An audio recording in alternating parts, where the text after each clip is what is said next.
Bulletin का बाकायदा आगाज करेंगे और सबसे पहले आपको बताएं मुहर्रमुल हराम का चांद नजर आ गया। मरकजी चेयरमैन रोयत हलाल कमेटी मौलाना अब्दुल खबीर आज़ाद का ऐलान, यौम आशूर 19 अगस्त बरोज जुमेरात को होगा।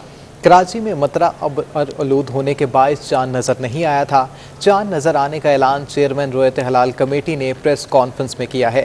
मुहर्रमुल हराम का चांद नजर आ चुका है। मरकजी चेयरमैन रोयत हलाल कमेटी मौलाना अब्दुल खबीर आज़ाद का ऐलान, यौम आशूर 19 अगस्त बरोज जुमेरात को होगा। कराची में मतला अबर आलूद होने के बायस चांद नजर नहीं आया था। चांद नजर आने का ऐलान चेयरमैन रोयत हलाल कमेटी ने प्रेस कॉन्फ्रेंस में किया है। तो आपको बताएं मुहर्रमुल हराम का चांद नजर आ चुका है। मरकजी चेयरमैन रोयत हलाल कमेटी मौलाना अब्दुल खबीर आज़ाद की जानिब से बाकायदा तौर पर ऐलान भी कर दिया गया है। यौम आशूर 19 अगस्त बरोज जुमेरात को होगा।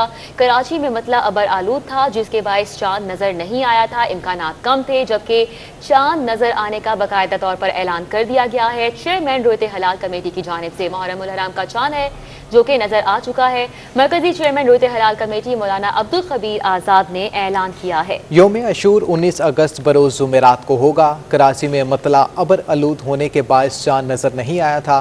चांद नजर आने का ऐलान चेयरमैन रोयत हलाल कमेटी प्रेस कॉन्फ्रेंस में किया है।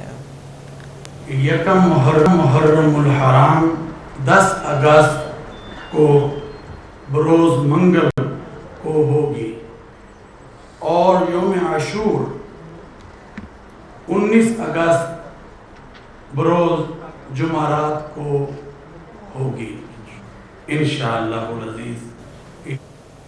कराची में नौरोज़ बाद मार्केट्स तो खुल गईं, लेकिन SOPs पर अमल दरामद करने को कोई तैयार नहीं।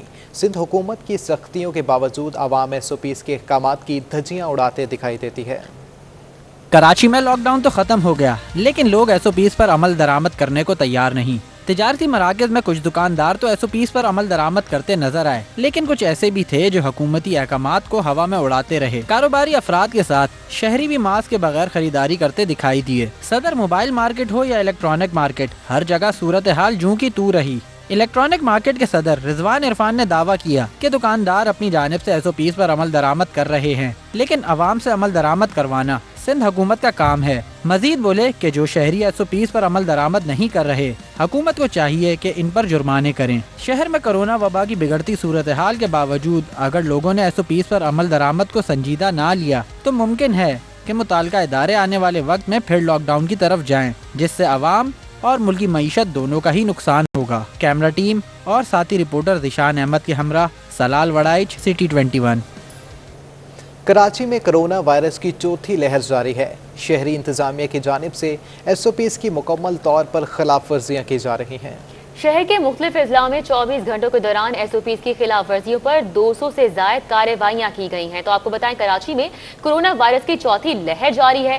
शहरी इंतजामिया की जानिब से SOPs की खिलाफ वर्जियों पर कार्रवाइयाँ भी की जा रही हैं। शहर के मुख्तलिफ अजला में 24 घंटों के दौरान SOPs की खिलाफ वर्जियों पर 200 से जायद कार्रवाइयाँ की गई हैं। शहर कायद में हर गुजरते दिन के साथ कोरोना केसेस में इजाफा देखने में आ रहा है। कराची में कोरोना वायरस की चौथी लहर तेज़ी से जारी है। शहरी इंतजामिया की जानिब से SOPs की खिलाफ वर्जी पर कार्रवाइयाँ भी जारी हैं। सिंध हुकूमत ने लॉकडाउन पर अपोजिशन की जानिब से सियासत करने का इल्जाम लगा दिया। वजीर बल्दियात सिंध नासिर हुसैन शाह ने कहा है कि लॉकडाउन से मुतालिक हम पर मुआशी कत्ल का इल्जाम वो लोग लगा रहे हैं जिन्होंने लोगों का कत्लेआम किया है। ने लॉकडाउन को सूदमंद करार दे दिया। कराची के इलाके बोर्ड बेसन पर कायम शहीद बेनजीर भुट्टो पार्क में वैक्सीनेशन सेंटर के दौरे के बाद मीडिया से गुफ्तगू करते हुए नासिर हुसैन शाह ने कहा कि जब लॉकडाउन लगाया तो कराची में 26% शरह थी, जब उठाया तो 20% तक आ गई। वजीर बल्दियात ने इल्जाम लगाया कि PTI और MKM के लोगों ने ताजिरों से जबरदस्ती दुकानें बंद करने का कहा, लेकिन ताजिरों ने बात ना मानी। पार्शल लॉकडाउन लगाया था तब 26% की परसेंटेज थी यहाँ पे, और कल जब इसको हटाया गया है तो 20% की वो है, कुछ 6% का उसमें नुमायां कमी आई है सिर्फ कराची में, और 13.5% था पूरे सूबे में जो 9% पे आया। तो एक नुमायां कमी आई जिसको मज़ीद बेहतर किया जा रहा है। देखें ये सारे इश्यूज़ हैं। अगर मुकम्मल लॉकडाउन जो पहले लगाया था तो उस वक्त तो लोगों के लिए राशन और दीगर इंतज़ाम किए गए थे। इस दफ़ा का जो लॉकडाउन 1 हफ़्ते का जो हमने लिए कहा वो पार्शियल लॉकडाउन था। सूबाई वजीर ने बताया कि 2,93,000 शोमिया के हिसाब से वैक्सीन लगाई जा रही है, जिसमें मोबाइल गाड़ियां और मोबाइल अस्पताल के अलावा ड्राइवर थ्रू की है। हम 2,93,000 पर डे के हिसाब से भी वैक्सीनेशन लगा रहे हैं और उसमें मज़ीद भी इजाफा करने की कोशिश की जा रही है, जिसमें बहुत से मोबाइल गाड़ियां भी यूज़ की जा रही हैं, बल्कि कुछ हमने मोबाइल हॉस्पिटल्स भी जो हैं इसमें रखे हैं ताकि वो हर जगह पे जाएं और लोगों को वैक्सीन कर सकें। ड्राइव थ्रू भी बनाए हैं, 24/7 जो लोग काम कर रहे हैं। वजीर बल्दियात सिंध ने वैक्सीनेशन सेंटर के इंतजामात पर इत्मीनान का इजहार किया और लोगों से अपील की कि वो कोरोना वबा से महफूज रहने के लिए वैक्सीन लगवाएं। पाकिस्तान टीवी ड्रामों की मारूफ अदाकारा इकरा अजीज ने भी कोरोना वैक्सीन लगवा ली, जबकि इकरा ने अपने मदाहों से भी वैक्सीनेशन करवाने की अपील कर दी है। ये है कि I am all vaccinated now, बस सेकेंड डोज रहती है, तो बहुत ज़रूरी है कि आप अपनी वैक्सीनेशन करवाएं, ना सिर्फ अपने लिए दूसरों के लिए भी। और अगर आप लोगों को घर से बाहर निकलना भी है तो सारे SOPs का ख्याल रखिए, लेकिन सबसे इम्पॉर्टेंट सिंध सरकार ने निजी और सरकारी स्कूल्स के टीचिंग और नॉन टीचिंग स्टाफ को फाइनल वार्निंग दे दी, कोरोना वैक्सीन लगवाई जाए वरना रवा माह की तनख्वाह बंद कर दी जाएगी। महकमा स्कूल तलीम ने तमाम अजला और डिविजनल के अफसरान और डायरेक्टर जनरल को तहरीरी हुक्मनामा भी जारी कर दिया है। सिंध सरकार ने निजी और सरकारी स्कूल्स के टीचिंग और नॉन टीचिंग स्टाफ को फाइनल वार्निंग जारी कर दी है, कोरोना वैक्सीन लगवाई जाए वरना रवा माह की तनख्वाह बंद कर दी जाएगी। महकमा स्कूल तलीम ने तमाम अजला और डिविजनल के अफसरान और डायरेक्टर जनरल को तहरीरी हुक्मनामा भी जारी कर दिया है। सिंध सरकार ने निजी और सरकारी स्कूल्स के टीचिंग और नॉन टीचिंग स्टाफ को फाइनल वार्निंग है जो कि दी है, कोरोना वैक्सीन लगवाई जाए वरना रवा माह की तनख्वाह बंद कर दी जाएगी। ये फाइनल वार्निंग जारी कर दी गई है महकमा स्कूल तालीम की जानिब से, और तमाम इजला और डिविजनल के अफसरान और डायरेक्टर जनरल को तहरीरी हुक्म भी जारी किया गया है। आजाद नोड़ियो हमारे साथ मौजूद है, उनका रुख करेंगे। आजाद, बताएगा ये वार्निंग जारी की गई है, कब से एक्शन लेना शुरू किया जाएगा? जी बिल्कुल, महकमा स्कूल तालीम ने बाज़ाब्ता तौर पर निजी व सरकारी स्कूल को जो है आखिरी जो है वार्निंग लेटर जारी कर दिया, जिसमें कहा गया है कि टीचिंग और नॉन टीचिंग स्टाफ जो है फौरी तौर पर कोरोना वैक्सीन नहीं करवाएगा तो रवा माह की तनख्वाह यानी अगस्त की तनख्वाह जो है सितंबर में अदा नहीं की जाएगी, उनकी तनख्वाह जो है बंद कर दी जाएगी। इस हवाले से जो है सेक्रेटरी स्कूल तालीम की जानब से तमाम डिविजनल ज़िली जो अफसरान है उनको भी और डायरेक्टर जनरल तालीम को भी तहरीरी तौर पर हुक्म दिया गया कि फौरी तौर पर इस पर अमल दरामद करवाया जाए, वरना जो है टीचिंग और नॉन टीचिंग स्टाफ की जो है तनख्वाहें जो अगस्त की जुलाई में बंद कर दी जाएगी। किसी मुलाजिम को कोई तनख्वाह अदा नहीं की जाएगी। तनख्वाह उनको मिलेगी जिन्होंने कोरोना वैक्सीन करवाई है और कोरोना वैक्सीन के सर्टिफिकेट मुतल्लिक महकमा तालीम के अफसरान के पास जमा कराए, जिसके बाद इस वक्त महकमा तालीम में तमाम जो ज़िली अफसरान है डिविजनल और DG को कहा है इसकी फौरी तौर पर निगरानी की जाए, इस पर अमल दरामद को यकीनी बनाया जाए, वरना सरकार बड़ा एक्शन लेगी जिसमें तनख्वाहें बंद की जाएंगी। तनख्वाहें बंद की जाएंगी, वार्निंग जारी कर दी गई है। आजाद नोड़ियो हमारे साथ है, तफसीलन आगाह कर रहे थे, बहुत शुक्रिया। आला सानवी तालीमी बोर्ड ने मुलतवी होने वाले पर्चों की नई तारीख का ऐलान कर दिया है। 10 अगस्त को बोटनी, 11 अगस्त को जियोलॉजी का पर्चा लिया जाएगा, 12 अगस्त को इकोनॉमिक्स का पर्चा लिया जाएगा, 31 जुलाई को मुलतवी होने वाले पर्चे 10 अगस्त को लिए जाएंगे, 2 अगस्त को मुलतवी होने वाले पर्चे 11 अगस्त को लिए जाएंगे, 3 अगस्त को मुलतवी होने वाले पर्चे 12 अगस्त को लिए जाएंगे और इसी तरह 4 अगस्त को मुलतवी होने वाले पर्चे 13 अगस्त को लिए जाएंगे। इम्तिहानी मराकिज़ और वक्त में कोई तब्दीली नहीं की गई, जबकि 12 अगस्त को इकोनॉमिक्स का पर्चा लिया जाएगा, 31 जुलाई को मुलतवी होने वाले पर्चे 10 अगस्त को लिए जाएंगे, 2 अगस्त को मुलतवी होने वाले पर्चे 11 अगस्त को लिए जाएंगे। सानिया बल्दिया फैक्ट्री केस में सिंध हाई कोर्ट ने प्रोसिक्यूशन पर कई सवालात उठा दिए। मुजरिमों की सज़ा के खिलाफ अपील पर रेंजर्स प्रोसिक्यूशन से 3 माह में जवाब तलब कर लिया। सानिया बल्दिया फैक्ट्री केस से मुतल्लिक मुजरिम ज़ुबैर, अब्दुल रहमान उर्फ भोला और दीगर सज़ा के खिलाफ अपील पर समाअत हुई। अदालत ने प्रोसिक्यूशन पर कई सवालात उठा दिए। जस्टिस के आगा ने रेंजर्स प्रोसिक्यूटर से मुकालमा करते हुए कहा कि इस केस में कोई बुरा हुआ लगता है, बड़ी मछलियों को तहफ़्फ़ुज़ दिया जा रहा है। अदालत ने रऊफ़ सदीकी की बरियत के खिलाफ अपील दायर न करने पर बरहमी का इजहार करते हुए 3 माह में जवाब तलब कर लिया। सिंध हाई कोर्ट ने आमदन से जायद असासे बनाने के केस में पीपल्स पार्टी के रहनुमा खुर्शीद शाह के शरीक मुल्जिम हसन जुनैद का नाम ECL से खारिज करने से मुतल्लिक दरख्वास्त मंजूर कर ली। जस्टिस मोहम्मद इकबाल और जस्टिस शमसुद्दीन अब्बासी पर मुश्तमिल 2 रुकनी बेंच ने दरख्वास्त की समाअत की। दरख्वास्त गुजार के वकील ने मौक़िफ़ अपनाया कि उनके मौकिल का नाम रेफरेंस में शामिल नहीं, नैब ने इन्वेस्टिगेशन के मराहिल में उन्हें क्लियर कर दिया था। नैब प्रोसिक्यूटर ने ECL से नाम निकालने की भी मुखालिफत नहीं की। अदालत ने मुल्जिम हसन जावेद का नाम ECL से निकालने की दरख्वास्त मंजूर कर ली। मुल्जिम ने बरतानिया जाने के लिए ECL से नाम निकालने की दरख्वास्त दायर की थी।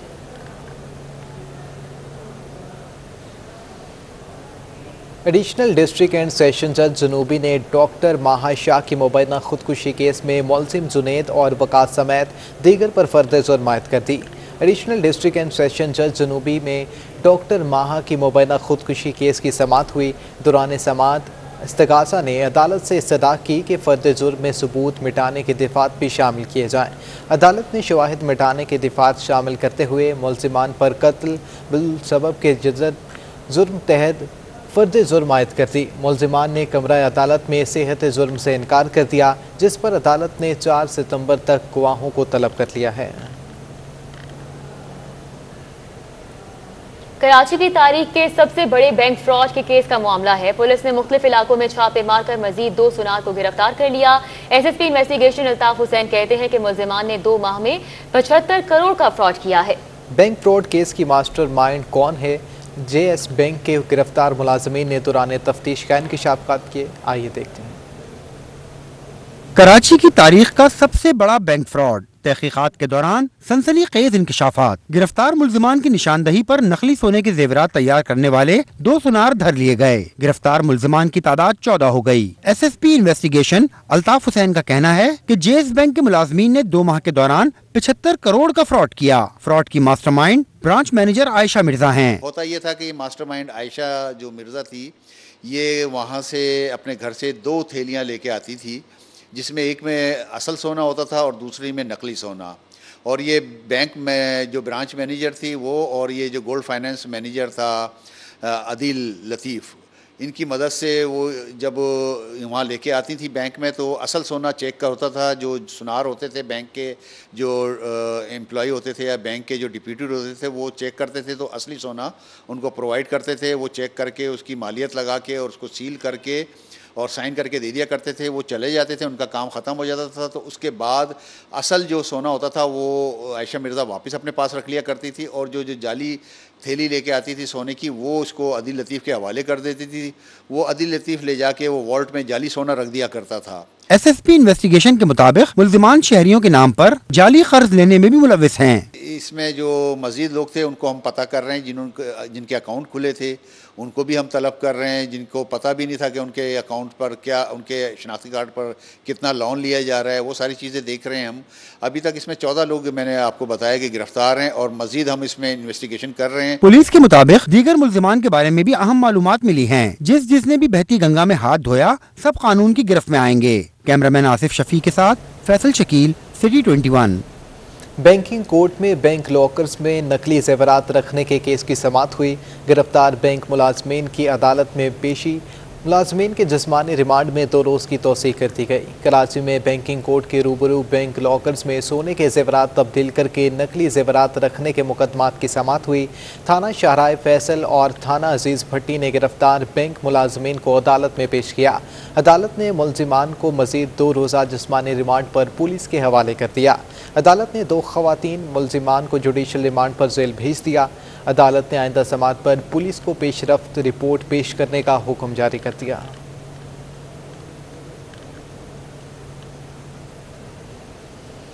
अभी आपको बताएं कि FBR ने कराची में पॉइंट ऑफ सेल्स में रजिस्टर्ड ना होने वाले 280 बड़े रिटेलर्स को नोटिस जारी कर दिए। FBR ने रिटेलर्स को 15 अगस्त तक की मोहलत दी है। तब भी रजिस्टर्ड ना हुए तो एक्शन लिया जाएगा। FBR ने पॉइंट ऑफ सेल्स में रजिस्टर्ड ना होने वाले कराची में बड़े रिटेलर्स की फहरिस्त तैयार कर ली है। FBR ने कराची में 280 बड़े रिटेलर्स अब तक पॉइंट ऑफ सेल्स में रजिस्टर्ड नहीं कराई। रिपोर्ट के मुताबिक इन बड़े रिटेलर्स में garments, shoes service, home decoration, spare parts sector शामिल हैं। साथ ही medical stores, traders, soap industry, rolling mills, general engineering भी शामिल हैं। FBR ने कराची में हम मार्केट प्राइवेट लिमिटेड को भी यूओएस से मुंसलिक का नोटिस जारी कर दिया है। फैसल जमात ट्रेडिंग कंपनी हम market private limited YK enterprises को भी OPS से मुंसलिक करने का नोटिस जारी किया गया है।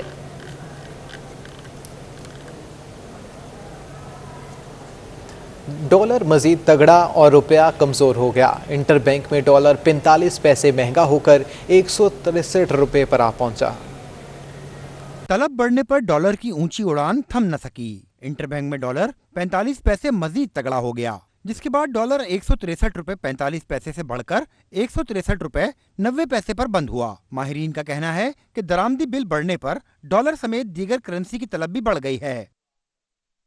एक्सचेंज कंपनीज एसोसिएशन के मुताबिक इंटरबैंक में डॉलर की कदर बढ़ने के बाद ओपन मार्केट में भी तमाम करेंसी महंगी हो गई। डीलर्स का कहना है कि ओपन मार्केट में डॉलर 40 पैसे महंगा हो गया, जिससे ओपन मार्केट में डॉलर 164 रुपए 10 पैसे पर पहुंच गया। ओपन मार्केट में यूरो 50 पैसे इजाफे से 193 रुपए और बरतानवी पाउंड 50 पैसे महंगा होकर 227 रुपए 50 पैसे का हो गया।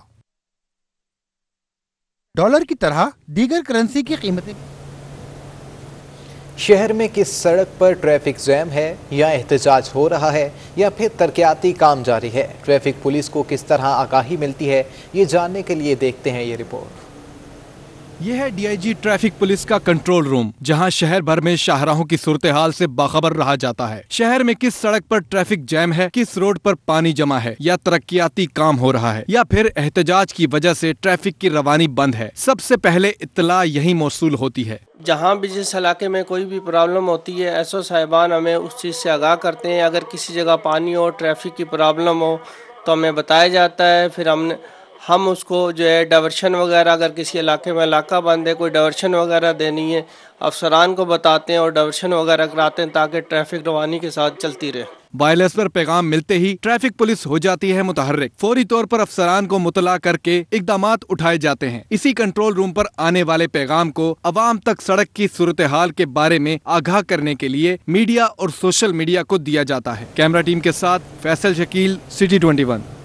शहर में पुलों की देखभाल सिर्फ जुज़वी हैसियत से करने की वजह से बालाई गुजरगाहें टूट फूट का शिकार हैं और हादसात का सबब बन रही हैं। बी कॉलोनी जिला शर्की और कासिमाबाद जिला वस्ती के दरमियान लियारी नदी पर कायम पुल इंतहाई मखदूश होने के बायस खतरनाक बन चुका है। तकरीबन इसको 30 साल के करीब होने वाले हैं। उसके बाद से आज तक इसके ऊपर एक पैसा किसी ने नहीं लगाया, खर्च नहीं किया और ये टूट फूट का शिकार हुआ। हिरोनी वगैरह चोर होने ये सब कुछ इसको डैमेज हो गया। बरसात में लोग इधर गिरे हैं, चोटें लगी हैं, जानवर गिरे हैं, कुर्बानी के जानवर गिरे हैं, वो भी जख्मी हुए और लोगों को भी चोटें लगी हैं। 5 इजला को जोड़ने वाले इस पुल के इतराफ के मकीन कहते हैं 30 साल कबल बने इस पुल की आज तक मरम्मत होते नहीं देखी। थोड़ा सा ट्रैफिक जाम होता है, कितने बंदे खड्डों में गिर गए, पुल के सारे जगह में सुराख है, कितने बंदे का टांग टूट गया, कितने बंदे नुकसान हो गया। हम लोगों ने खुद खींच के निकाले खड्डों से। ये रोड थोड़ा सा ब्लॉक हो जाती है, कुछ हो जाती है, पेपरों से लोग गुजरने लगता है, वहाँ से भी घुस जाते हैं अंदर। इस पुल को जरिया माश के हुसूल के लिए हज़ारों शहरी यौमिया की बुनियाद पर इस्तेमाल करते हैं। जो टूटी हुई हिफाजती दीवार, जॉइंट्स खुली और शिगाफ से पुर है और ख़तरे की घंटी बजा रही है। कैमरामैन अब्दुल कयूम के हमरा रिजवान अहमद, सिटी 21। कराची का कोई इलाका ऐसा नहीं जहां सड़कें टूटी न हो, गटर बह न रहा हो। नॉर्थ कराची सेक्टर 5C3 की किस्मत भी मुख्तलिफ नहीं दिखाई देती। इलाका मकीन बहते गटर के पानी से परेशान है। ताबिश कुफैली की रिपोर्ट देखिए।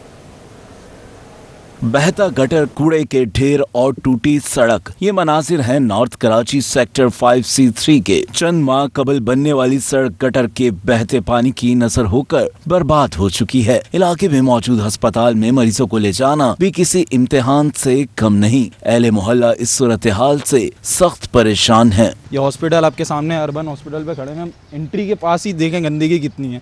गटर का पानी, मच्छर, कीड़े वगैरह सब पड़ते हैं। यहाँ पे बच्चे भी घूम रहे होते हैं, तो बच्चे भी बिल्कुल अब आना जाना बिल्कुल रोड पे कम हो गया है। दूसरा रास्ता इख्तियार करते हैं लोग जाने से। डेढ़ महीने के बाद ये लाइन डाली है इन्होंने, लेकिन उसके बाद भी पानी आ रहा था, रिस रहा था। ये देखे ना, यहाँ पे डाली है ना, तो यहाँ से सारा पानी इधर आ रहा था और ये सारा काला सिया हुआ था।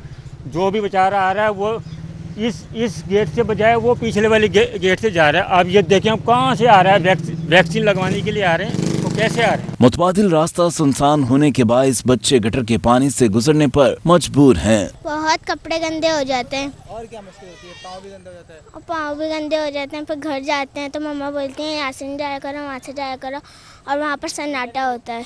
हम यहाँ से जा रहे होते हैं लेकिन हमारे पाँव पूरे गंदे हो जाते हैं। फिर हम लोग घर जाते हैं, मम्मा कहते हैं इस तरफ से नहीं जाया करो, दूसरी गली से जाया करो। इलाके का पार्क भी खस्ताहाली का शिकार है। दीवारें टूटी हुई हैं, फवारे के भी सिर्फ आसार बाकी हैं। रही सही कसर कचरे ने पूरी कर दी है। इलाका वकीलों का कहना है कि मुतादिद बार शिकायत दर्ज करवाने के बावजूद कोई पुरसाने हाल नहीं। हुक्काम बाला नोटिस लेकर मसला जल्द हल करवाएं। कैमरामैन मुताहिर के साथ ताबिश कफेली, सिटी 21। कराची की एक पहचान एम्परर्स मार्केट भी है, जिसकी तारीखी इमारत का बुरा हाल हो चुका है। उसके क्लॉक टावर का खराब खड़ेयाल आज भी किसी तवज्जो का मुंतज़िर है। कराची की एम्प्रेस मार्केट का शुमार पाकिस्तान की तारीखी इमारतों में होता है। ये शहर के क़ल्ब में वाक़े गोथक तर्ज तामीर का एक खूबसूरत नमूना है। इस इमारत की तामीर से पहले यहाँ एक कैंप बाजार हुआ करता था। मलका बरतानिया विक्टोरिया की ताजपोशी के 50 साल मुकम्मल होने पर एम्प्रेस मार्केट की तामीर का फैसला किया गया, जिसका संग बुनियाद 1884 में बम्बई के गवर्नर सर जेम्स फर्गुसन ने रखा और 1889 में इसकी तामीर मुकम्मल हुई। क़याम पाकिस्तान के बाद भी यहाँ मार्केट कायम रही, लेकिन 80 की दहाई से यहाँ पर तजावुज़ात का आगाज हुआ और 280 दुकानों की जगह 1500 दुकानों ने ले ली। नवंबर 2018 में सुप्रीम कोर्ट के हुक्म पर तजावुज़ात के खात्मे का कामयाब ऑपरेशन हुआ, जिसके बाद ये उम्मीद हो चली थी कि शायद अब एम्प्रेस मार्केट के भी नसीब जाग उठे, लेकिन सब बातें ही रहीं। 140 फुट ऊंचा क्लॉक टावर जो इस इमारत की खूबसूरती को चार चांद लगाता था, इसकी चारों घड़ियां आज भी खराब हैं। इस वक्त हम मौजूद हैं एम्प्रेस मार्केट के उस हिस्से में जो क्लॉक टावर कहलाता है। आप मेरे अक़ब में देख सकते हैं कि ये मशीन है, कोई 50 साल से बंद है ये मशीन, जिसकी ग्रागड़ियाँ भी बंद हैं, पुर्जे इसके गायब हो चुके हैं, इस पर धूल और इस पर मिट्टी और इस पर जाले इतने लग चुके हैं और इसके बहुत सारे पुर्जे ऐसे हैं जो यहाँ से ले जाए जा चुके हैं। और आप देख सकते हैं इंतहा बुसीदा हालत में ये जगह है। टोटल 88 सीढ़ियाँ चढ़ के यानी 88 स्टेप चढ़ के हम यहाँ तक पहुँचे हैं। ये जिस जगह पे नस्ब है ये जगह, ये लकड़ी का एक बहुत बड़ा सा फ्लोर है। और ये एडमिनिस्ट्रेटर कराची मुर्तज़ा वहाब ने कहा है कि अब वसाइल की नहीं बल्कि मसाइल को हल करने की बात की जाएगी। हम सबको मिलकर काम करना है। सिर्फ मुहर्रमुल हराम या रबीउल अव्वल के लिए नहीं, बल्कि ऐसे काम किए जाएं जो कि पूरा साल चलें। बल्दिया उस्मा के दफ्तर में मुहर्रमुल हराम के इंतज़ामात के सिलसिले में इजलास हुआ, जिससे खिताब में मुर्तज़ा वहाब ने कहा कि मेरे साथ कराची की पूरी इंतजामिया मौजूद है। मेरा दफ्तर आपकी मदद के लिए हाजिर है। लोगों के साथ राब्ता मेरा रहेगा। मैं इस दफ्तर में भी बैठता हूँ, सिंध असेंबली वाले दफ्तर में भी बैठता हूँ। कराची का मसला हो या पूरे सिंध का मसला हो, इंशाअल्लाह मेरा दफ्तर आप लोगों की मदद करेगा, आपकी असिस्टेंस के लिए हमेशा मौजूद होगा। और इंशाअल्लाह मिलकर वसाइल की हम बात नहीं करेंगे, मिलकर मसाइल को हल करने की कोशिश करेंगे। तर्जुमान सिंध हुकूमत ने deputy commissioner, municipal commissioners, DIGs को मसाइल पर नजर रखने की ताकीद करते हुए कहा कि हमें मुहर्रमुल हराम के जुलूसों के रास्तों को गुजरने के काबिल बनाना है और सिक्योरिटी के इंतजामात करने हैं। तमाम DCs इसको नोट कर ले, KMC इसको नोट कर ले और एडिशनल IG साहब, DIG ट्रैफिक साहब इसको देख लें कि हमें अपने रूट को मेक श्योर करना है कि वो मोटरेबल हो, वहाँ पर लॉ एंड ऑर्डर सिचुएशन को यकीनी बनाना है। एडमिनिस्ट्रेटर कराची बोले कि KMC ने अपना कंट्रोल रूम बना लिया है जो 10 मुहर्रमुल हराम तक मुसलसल काम करेगा। बेहतर इंतजामात के लिए मुतलका जिले इंतजामिया और दीगर शहरी इदारों के इश्तराक से काम करेंगे। इजलास में metropolitan commissioner Danish Saeed, additional IG Imran Yaqub Minhas, DIG south Javed Akbar, DIG traffic Iqbal Dara, additional commissioner Jawad Muzaffar और मुख्तलिफ इजला के deputy commissioners, administrators, municipal commissioners, water board, solid waste management board और के इलेक्ट्रिक के नुमाइंदों ने शिरकत की। इजलास में मौलाना अकबर दर्ज, मुफ्ती जमील राठौर, मोहम्मद खालिद नूर, बिलाल कादरी, यूनुस जाफरी, शब्बर रजा, मोहम्मद फरीद कादरी, सैयद सुहेल रजा, सरदार हुसैन, डॉक्टर शाफिरुद्दीन रहमानी, गजनफर हुसैन, उमर खान कादरी, शहजाद अली रिजवी, उमर साबिर, बदर अली, मुफ्ती आबिद मुबारक, अली हुसैन नकवी, मौलाना याकूब अत्तारी, सैयद रफी शाह, मसरूर हाशमी, इमरान अहमद और दीगर ने भी शिरकत की। कैमरामैन इब्राहिम के साथ मोहम्मद कामरान, सिटी 21। सूबाई वजीर जंगलात नवाब तैमूर तालपुर का लियारी नदी जिला कम्यारी में अर्बन फॉरेस्ट प्रोजेक्ट का इफ्तिताह। सेक्रेटरी जंगलात बदर जमील DC किमाड़ी, मुख्तियार अली और दीगर भी शरीक रहे। सूबाई वज़ीर नवाब तैमूर तालपुर ने शजरकारी मुहिम का इफ्तिताह किया। सूबाई वज़ीर नवाब तैमूर तालपुर ने मीडिया से बात करते हुए कहा कि मुझे सदर जरदारी और बिलावल भुट्टो ने महकमा जंगलात का टास्क दिया है।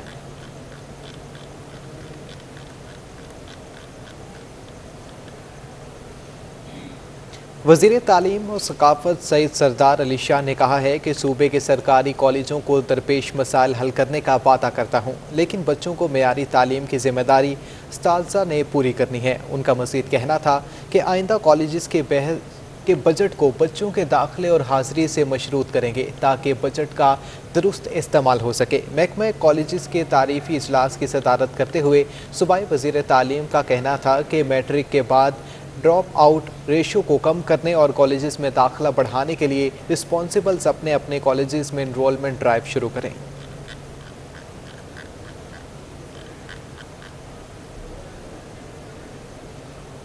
सूबाई वज़ीर मजहबी अमूर और ज़कात व उशर फ़याज़ हुसैन ने निश्तर पार्क का दौरा किया और इंतज़ामात के हवाले से जायज़ा लिया। सूबाई वज़ीर मजहबी अमूर और ज़कात व उशर फ़याज़ हुसैन ने मुहर्रमुल हराम के हवाले से निश्तर पार्क से मुल्हिका इलाकों का दौरा किया।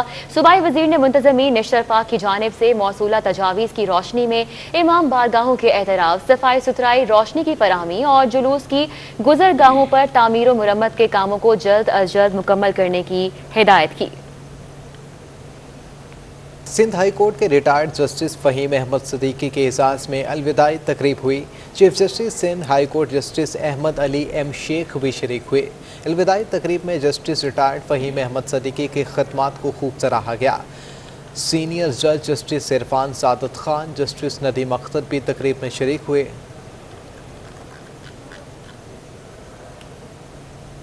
जश्न आज़ादी शयान शान तरीके से मनाने के लिए तैयारियां उरूज पर पहुंच गईं।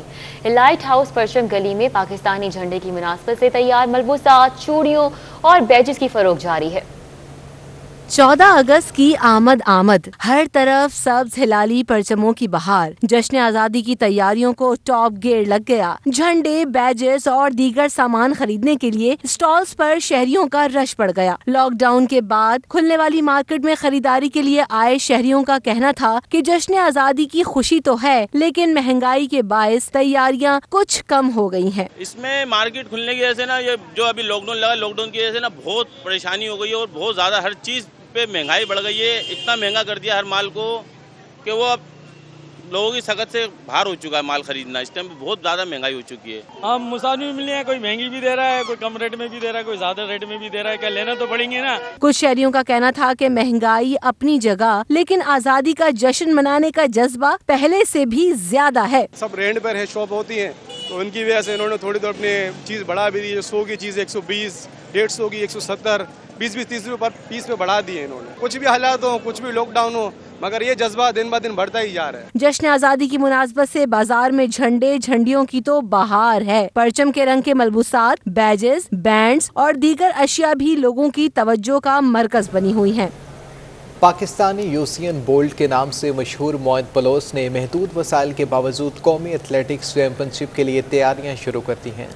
एथलेटिक्स को मदर ऑफ स्पोर्ट्स कहा जाता है, लेकिन इस खेल की पाकिस्तान में खातरख्वाह सरपरस्ती नहीं की जाती। साउथ एशियन गेम्स में पाकिस्तान के लिए कांसी का तमगा जीतने वाला नौजवान एथलीट मोईद बलोच भी हुकूमती सरपरस्ती से महरूम है और महदूद वसाइल के बावजूद सख्त ट्रेनिंग कर रहा है। लॉकडाउन में हमारा बहुत ज़्यादा नुकसान हुआ और उसके बाद हमारा ट्रेनिंग भी रुक गया था। हम कहीं अलग अलग पार्कों में जाके घर पे अपने बड़ा मुश्किल से हमने अपने फिटनेस को बरकरार रखा। अपने फिटनेस को अपने लोगों ने नहीं दिया, जितना हमसे हो सका हमने वो सारा फिटनेस अपना बरकरार रखा।